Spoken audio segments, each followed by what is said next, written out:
Assalamualaikum warahmatullahi wabarakatuh.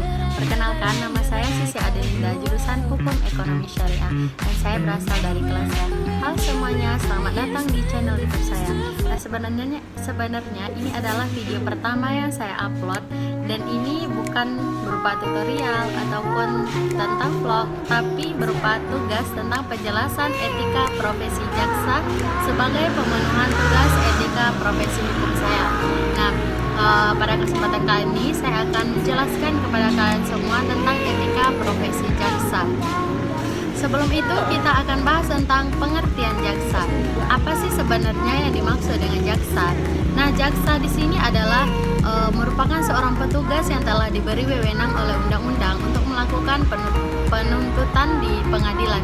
Jadi ketika kalian pernah atau mungkin pernah pergi ke pengadilan dan sedang ada sidang, dan di sana ada pihak yang sering melakukan penuntutan berdasarkan undang-undang, nah itulah yang disebut dengan jaksa.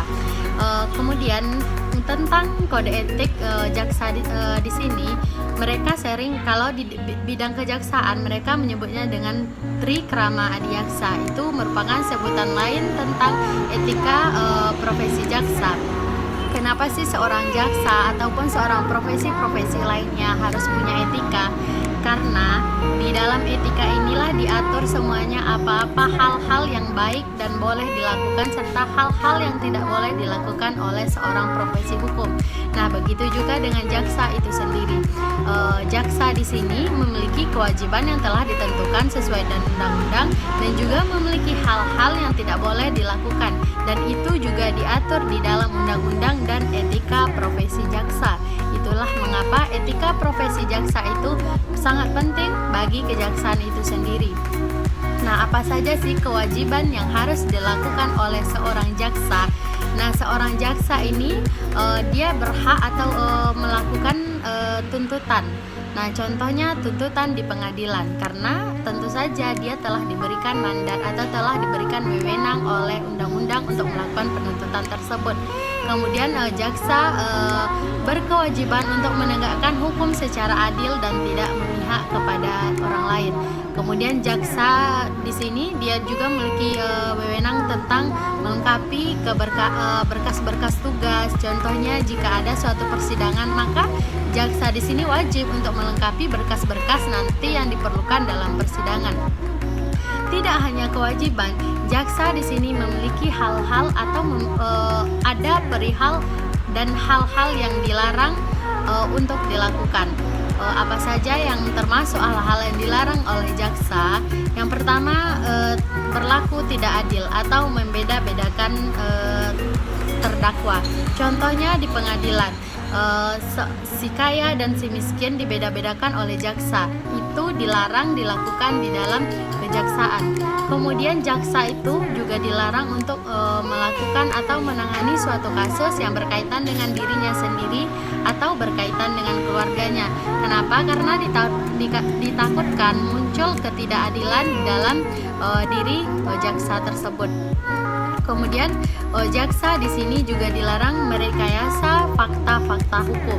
Jadi ketika fakta-fakta hukum direkayasa oleh jaksa, maka akan menimbulkan pelanggaran terhadap undang-undang. Oleh karena itu jaksa dilarang untuk melakukan rekayasa terhadap fakta-fakta hukum.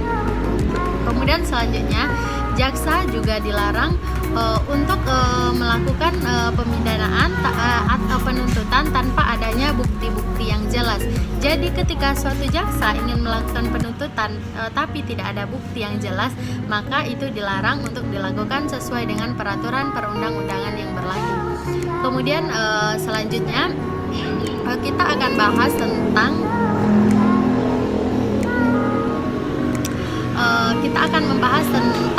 wewenang-wewenang jaksa di sini. Nah, wewenang jaksa di sini diatur dalam jaksa diatur dalam pasal 30 ayat 1 Undang-Undang Nomor 16 Tahun 2004. Nah, di sini jaksa bisa melakukan penuntutan terhadap perkara pidana, perkara perdata, serta perkara ketertiban dan ketentraman umum.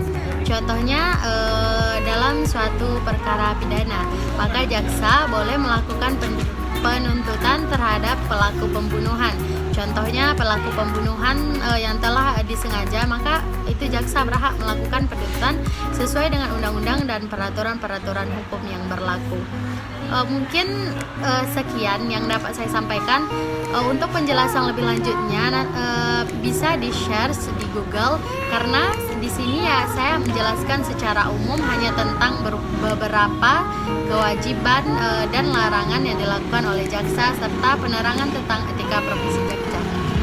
Sampai jumpa di video berikutnya. See you, bye-bye. Assalamualaikum warahmatullahi wabarakatuh.